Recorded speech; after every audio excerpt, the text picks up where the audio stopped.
Ce podcast est réalisé avec le soutien précieux de Pareto, Planning for a Better Life.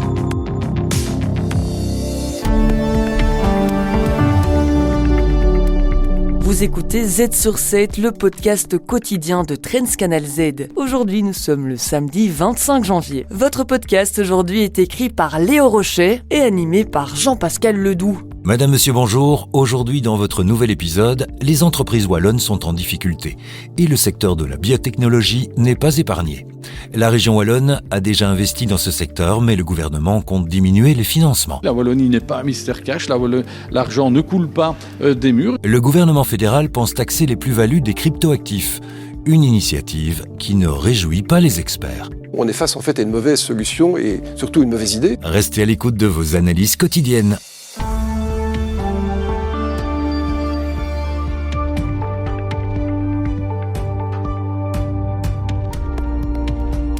Z sur 7 à la une.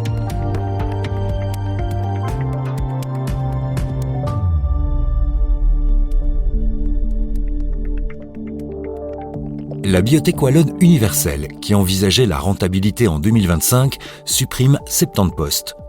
200 emplois sont également menacés chez Galapagos et Novartos. Les entreprises wallonnes ont du mal à garder la tête hors de l'eau. La région wallonne a déjà investi 15 millions d'euros dans Universel et va poursuivre son soutien financier, mais demande des résultats d'ici 15 mois. Le secteur va mal, même si Pierre-Yves Géolet, ministre de l'économie, reste confiant. Je suis confiant par rapport au secteur des biotechnologies parce qu'on a des grandes entreprises aujourd'hui, mais aussi beaucoup de PME qui dépendent de ces grandes entreprises-là, qui peuvent absorber la perte de travail dans toute une série d'entreprises. Donc ce sont des travailleurs qui ont, des possibilités aujourd'hui de pouvoir retrouver dans leur secteur un travail, ce qui n'est pas toujours le cas de tous les secteurs d'activité. Les biotech belges ne trouvent pas de financement privé et le gouvernement compte moins financer ces projets. Moi, je ne demande qu'une chose, qu'il y ait un maximum de bons projets, mais je pense qu'aujourd'hui, l'argent public doit être utilisé de façon peut-être plus rationnelle. Je l'ai dit, la Wallonie n'est pas un mystère cash, l'argent ne coule pas des murs, et donc c'est vrai qu'on doit vraiment avoir une analyse peut-être encore plus fine de ce qu'on faisait peut-être auparavant. L'industrie wallonne dans son ensemble est en difficulté. Dans sa déclaration de politique régionale, le gouvernement wallon avait pour objectif de mettre en place une plateforme de dialogue entre les acteurs industriels et les autorités publiques. Aucune date n'a encore été annoncée.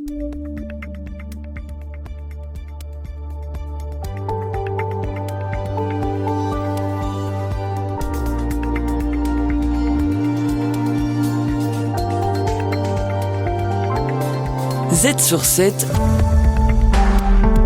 à la une. Le fisc belge a dans son collimateur les investisseurs en crypto-monnaie. La supernote de Bardot-Wever prévoit une taxe de 5% sur les plus-values des actifs financiers. Une taxe qui, selon l'économiste Bruno Coleman, n'a aucun sens. Et si on taxe les plus-values sur crypto-monnaies, alors on va devoir taxer les plus-values sur l'or, sur les œuvres d'art, sur les bijoux, sur toute une série de bases taxables qui aujourd'hui ne sont pas visées. Donc, de nouveau, on est face en fait à une mauvaise solution et surtout une mauvaise idée, c'est-à-dire que ou bien on définit un cadre global de taxation des plus-values, et je crois d'ailleurs que c'est une très mauvaise idée de le faire, mais on ne va pas spécifiquement taxer un type d'actif qui d'ailleurs pourrait très bien disparaître dans les 10 prochaines années. Un avis partagé par de nombreux experts, comme l'exprime Miguel Merlo, avocat associé chez Ethicos. Je pense que pour l'économie de manière générale, c'est pas forcément une bonne nouvelle parce que cet argent qui est taxé, certes, rentre dans les caisses de l'État, mais n'est pas réinvesti sur les marchés forcément. Et on sait que les investissements sur les marchés aident notamment à faire croître l'économie, favorisent l'innovation. Donc c'est pas forcément une chose très intelligente, je trouve. Actuellement, les plateformes d'échange ne sont pas considérées comme des banques et n'entrent pas dans l'obligation légale de déclaration de compte. Dans l'état actuel du droit, en Belgique, vous n'êtes pas obligé de renseigner l'existence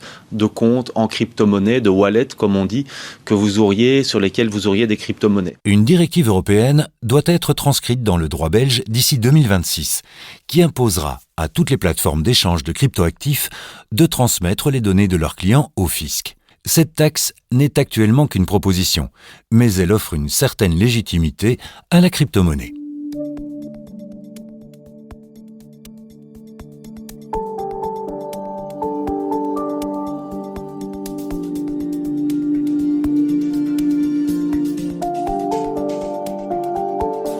Z sur 7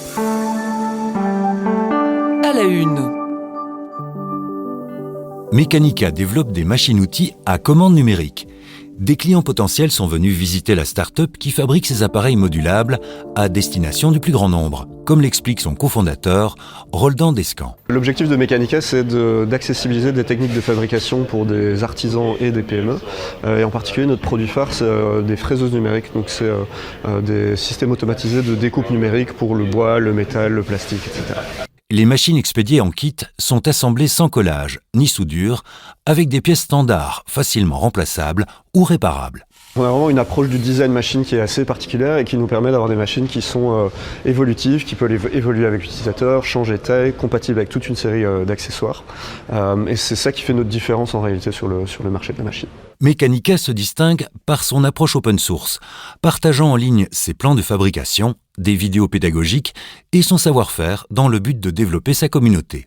Roldan Descamps, toujours. L'idée de l'open source, c'est d'avoir vraiment une plateforme qui est modulaire et qui peut pouvoir être utilisée par d'autres pour réparer les machines, les adapter, les modifier. Et donc on travaille grâce à ça avec un réseau de développeurs et d'intégrateurs qui localement sont capables d'amener du service à nos clients ou à des clients différents, un peu sous le modèle d'Odoo qui va utiliser l'open source au niveau logiciel. Sinon on le fait au niveau hardware. Principalement active en Belgique et en France, Mecanica est distribuée dans toute l'Europe et se développe en Allemagne, où elle a récemment remporté un German Design Award. Avec un chiffre d'affaires de 2,5 millions d'euros, la start-up, désormais rentable, est passée de 3 cofondateurs à une équipe de 15 employés et vise une expansion ambitieuse.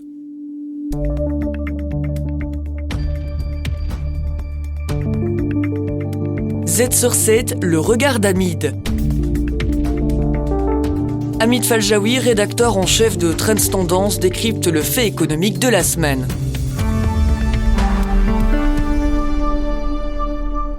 Hamid Faljaoui revient sur le discours de Donald Trump, qui a incité les entreprises à déplacer leur production aux États-Unis.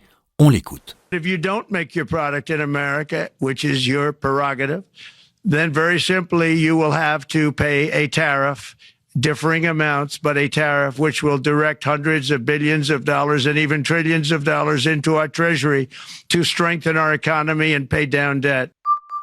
Que peut-on retenir de ce discours ?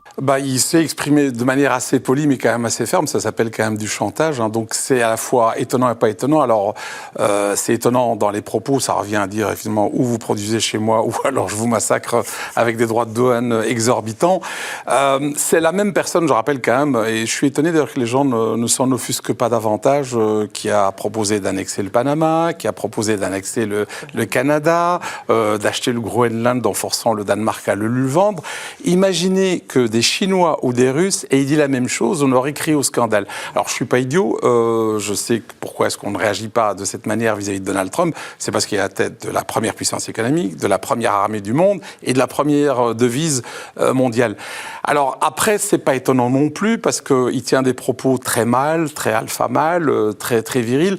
Mais ce sont les mêmes en fait finalement que ceux de Joe Biden ou même d'Obama. Ce sont des gens qui sont, je dirais, très protectionnistes vis-à-vis de leur propre pays. Et avec Joe Biden, il y avait l'Inflation Reduction Act. Alors évidemment, c'était autre chose, c'était plutôt des subventions, c'était une carotte, mais ça revient de nouveau à protéger les États-Unis contre le reste du monde. Le président met en place des mesures protectionnistes qu'il connaît bien. L'Union européenne promet de nouvelles alliances pour réagir à ces mesures. Mais l'Union a-t-elle vraiment les moyens de se défendre ? Alors sur le papier, oui. Après, il faut voir... Le problème, c'est qu'aux États-Unis, on sait qui décide, c'est Donald Trump. En Russie, on sait que c'est Poutine. En Chine, on sait que c'est le président. Ici, comme disait Kissinger, l'Europe, quel numéro de téléphone, on ne sait pas. Alors ici, c'est Ursula, mais ça aurait pu être Macron, mais pour le moment, il est affaibli. Ou ça aurait été Olaf Scholz. Il essaie de se faire réélire, le pauvre. Donc c'est pas si évident que ça. Alors pour le moment, ce que l'on fait, c'est plusieurs choses. On joue à la fois sur la carotte, le bâton et les négociations. La carotte, c'est, par exemple, ça consiste à dire, comme l'a fait Ursula von der Leyen, à dire, écoutez, on s'engage vis-à-vis des Américains, négocions, on va vous acheter un peu plus de gaz naturel liquéfié, voilà, pourquoi pas, ils sont exportateurs d'énergie, les Américains. On va vous acheter aussi plus d'armement, ça tombe bien, justement, l'Europe s'est engagée à augmenter les dépenses ou les investissements en armement. Alors, je suis pas sûr que ça plaise beaucoup à la France, qui est une industrie de l'armement, de voir que de l'argent européen part pour acheter de l'armement américain. Ça, c'est pour l'aspect carotte. L'aspect bâton, c'est ok, vous mettez des droits de douane aussi, nous aussi, on va en mettre. Et puis la troisième partie, mais il n'y a pas que celle-là, ça consiste aussi à signer des accords de libre-échange avec d'autres parties du monde. On l'a vu récemment avec le Mexique, l'Inde ou la Malaisie.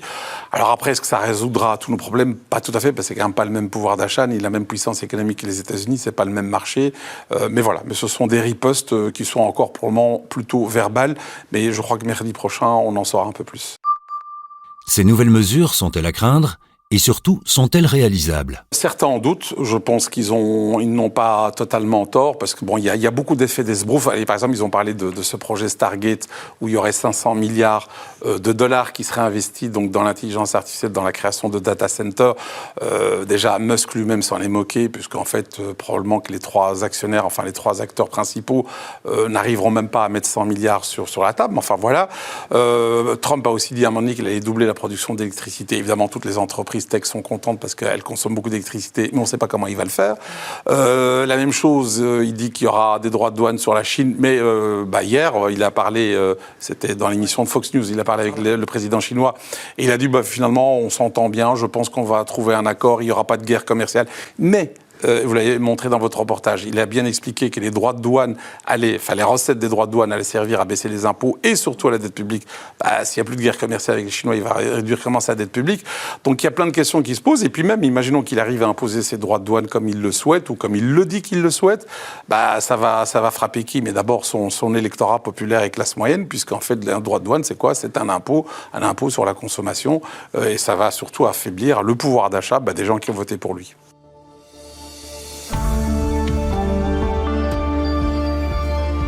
Les meilleurs experts boursiers vous proposent des analyses des marchés internationaux, des conseils avisés et les dernières tendances économiques. Z sur 7, expert boursier. Pour terminer cet épisode, Nicolas Deltour, stratégiste chez Belfius, nous donne son analyse sur les PMI. Alors PMI pour Purchasing Manager Index, autrement dit indice des directeurs d'achat, cet indice évidemment il indique l'enthousiasme ou la déprime des grands directeurs d'achat des grandes sociétés qui eux-mêmes sont évidemment déterminants pour évaluer le futur carnet de commandes des autres acteurs d'une zone envisagée. Alors on distingue en général trois sortes de PMI, trois catégories, l'industriel, les services et la résultante des deux, à savoir le général. En gros, quand on regarde les indices PMI, si on est au-dessus des 50, c'est que les directeurs d'achat sont plutôt optimistes, positifs. Si on est en dessous, vous l'aurez deviné, c'est qu'on est plus pessimiste. Attention, au-delà du niveau absolu des PMI, ce que les stratégistes regardent surtout, c'est bien sûr leur évolution. Hier, les PMI européens et américains ont été publiés. Alors, en zone euro, les PMI globaux et dans les services se maintiennent plutôt bien. Et donc, le composite, le global, est repassé même légèrement au-dessus des 50, ça c'est très bien. Ce qui est évidemment bienvenu dans une économie européenne qui est quand même un peu plus atone, un petit peu plus faible que la très forte économie américaine. Mais le vrai souci de l'Europe, ça reste l'industrie, l'activité industrielle. Et on voit bien que même si ce PMI industriel est en légère amélioration, il y a encore beaucoup de chemin à faire pour repasser au-dessus des 50. Il faut tout de même souligner l'évolution positive de cet indicateur et mentionner que les chiffres qui ont été publiés ce jour sont supérieurs aux attentes. La question qui se pose est de savoir si c'est le grand retour de l'économie européenne. C'est une grande question qui fait débat au sein des comités d'investissement de toute une série de maisons. C'est la grande question. Il est vrai que les quelques grandes banques américaines sont revenues plutôt massivement à l'achat sur les actions européennes.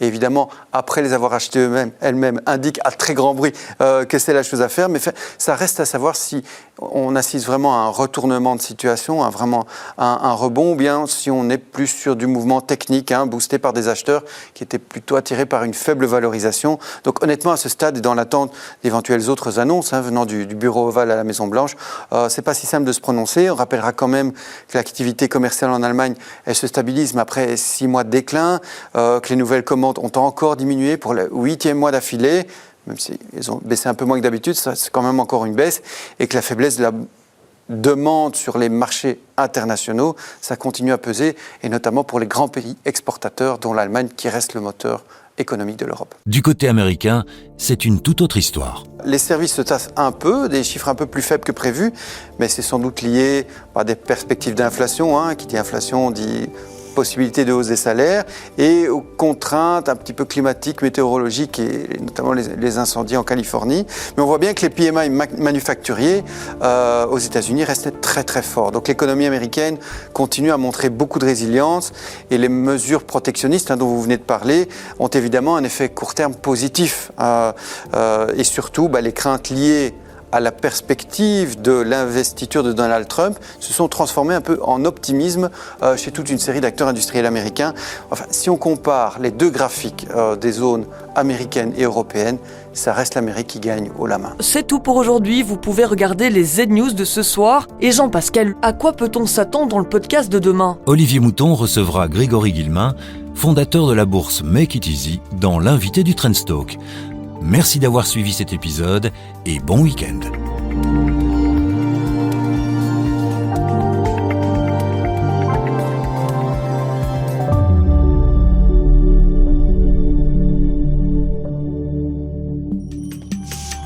Une minute pour faire fructifier et sécuriser votre patrimoine. En collaboration avec Pareto. Le saviez-vous ? 4 techniques s'offrent à vous pour diminuer les droits de succession sur un parc immobilier. En effet, première technique la plus simple, tout simplement la succession. L'idée ici est de laisser un certain montant tomber dans notre succession, mais qui ne sera pas trop lourdement taxé, et donc aller remplir les tranches inférieures des droits de succession. Seconde technique consiste à passer par des donations immobilières, où là, en restant dans les tranches inférieures des donations immobilières, tous les 3 ans, nous allons pouvoir transmettre une partie de nos biens immobiliers à nos futurs héritiers. Le problème, s'il y a trop de biens immobiliers, est que nous devons faire appel aux 2 autres techniques, qui sont tout simplement la vente. Vendre un bien immobilier génère un patrimoine mobilier qui peut être donné en une seule fois à nos futurs héritiers. Ou alors, si vous ne voulez pas vendre, il faudra envisager la 4e technique, qui est une société patrimoniale immobilière. Vous voulez sécuriser votre avenir fiscal et patrimonial ? Contactez Pareto.